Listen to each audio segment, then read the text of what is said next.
Hi, I'm Julia from Toddy, and today we are exploring why your single origin coffees deserve Toddy.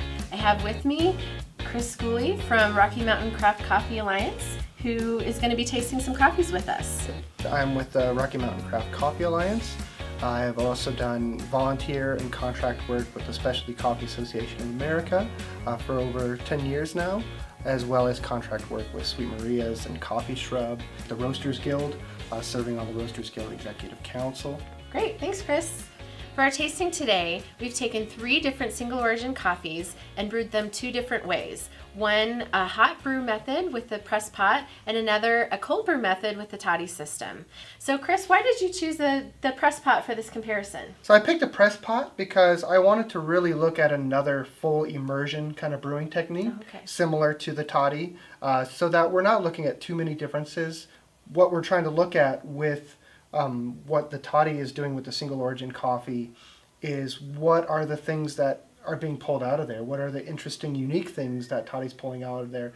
Well, let's get to tasting. So our first coffee that we're tasting today is a natural or dry process from Yirgacheffe in Ethiopia. So with a dry process coffee, we're tasting a lot of fruit flavors a lot of the time, but there's also a certain amount of dark chocolate or dark cocoa and maybe a little bit of earthiness, and there's some other flavors because of the sorting and processing that are kind of layered in there. It should be kind of a layered flavor experience, but the predominant one is the fruitiness and then also those dark chocolate notes. We start with the press pot, and so I get definitely a lot of that fruitiness in the aftertaste, as well as some of that cocoa. It's almost like a carob. Like a natural kind of carob flavor, but there's a certain kind of dryness in the cup as well.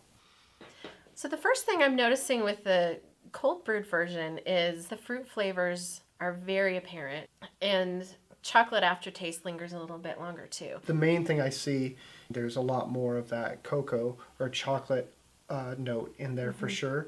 But one thing I get that I wasn't getting as much in the press pot is that floral kind of undertone. So in a cafe setting, this would be a great coffee to offer to your customers in a variety of different ways. For example, we could do a flight of cold brew, a drip method, maybe even a shot of espresso of the same Ethiopian single origin to really help your customers understand the difference between the brewing methods. Okay, so the next coffee is a light roasted Kenya. Kenyas are, these truly exciting coffees. A lot of big, bold flavors, a lot of buttery mouthfeel or creaminess, paired with bright, exciting fruits like cranberry or blackberry, or even some really potent citrus notes, as well as a lot of rich floral characteristics for sure. So let's try the press pot here. Okay. I definitely get a lot of that citrus and a lot of texture in the mouthfeel. Not so layered as like the dry process coffee, but still, a little bit of that creaminess or butteriness. I'm definitely getting tomato. Like acidity, a really potent kind of acidity to it. But rich like an heirloom tomato. Yeah. There's almost a savory there's almost a savory flavor there, right, with the tomato or the brightness paired with that body. Right, but you can definitely get the citrus. We'll see how the cold brew process compares. Wow. That butteriness is pushed, is a little more caramel-like. There's a little more sweetness paired with the butteriness. Well, it's punchy. It kind of knocks your socks off a little bit, but at the same time, it's almost like a punch bowl where I'm getting fruit. I'm getting almost like a little bit of vanilla and caramel, like you're talking about. So with this, I don't know if I would serve it with sugar or milk as much, because it only seems that, I don't know, adding anything to it might really take away from some of the effervescence that it has just naturally. For sure. I think this is a great just cold beverage, or even if you did a hot preparation of the concentrate, and see what came together with Sure, that. like steaming it with an espresso machine steam one. So our next coffee is a Nyamyumba from Rwanda. It's a light roasted coffee. So Rwandan coffees are really remarkable. They have some really ripe cherry flavors and some nice milk chocolate flavors, but they're not too complex, but they still have a lot of exciting characteristics to them. And what I get in this press pot is kind of what I was saying before, just a really balanced cup of coffee. Like there's still some nice, like I was saying, ripe cherry notes and good sweetness, but it's really just easy and approachable. Great, first cup of the day for sure.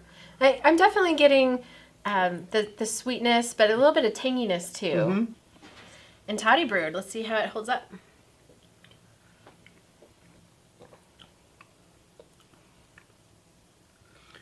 In the Toddy brew, I get a lot of graham cracker, a little bit more of that molasses or brown sugar is coming through for sure. Just super sweet cup of coffee. Yeah. I'm getting stone fruit and citrus. Almost as if someone squeezed a little bit of orange into it. It's a great summer cold brew where, I could see it being served in the morning as well as, a nice afternoon pick-me-up. I think it would go great with, a little bit of sugar for those who like the sugar, some half and half. I think the flavors would really hold up to a variety of different treatments, based on how customers like it. It might be fun to throw in a couple wedges of fruit and serve it like tea almost. We brewed this 16 hours and diluted this as a 1-to-1 ratio. So I think this is a great strength in a small amount. People think about toddy a lot as iced coffee, just straight iced coffee, so they think about having a big glass of it in ice. But I love the idea of serving it in a small amount next to a small amount, like an espresso, and putting it in that context. And so today, Chris, we tasted 3 very different African coffees, and I think they all performed really great with the Toddy Cold Brew system.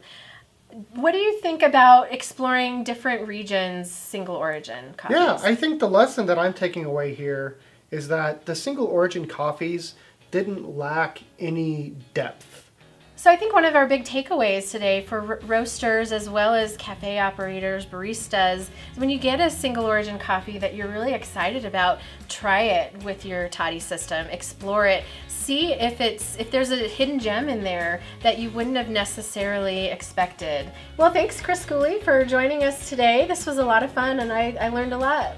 Yeah, thank you for having me. I really enjoyed tasting all the coffees side by side, and I'm really excited by what we can do with Toddy, and really looking forward to seeing what other people do with it.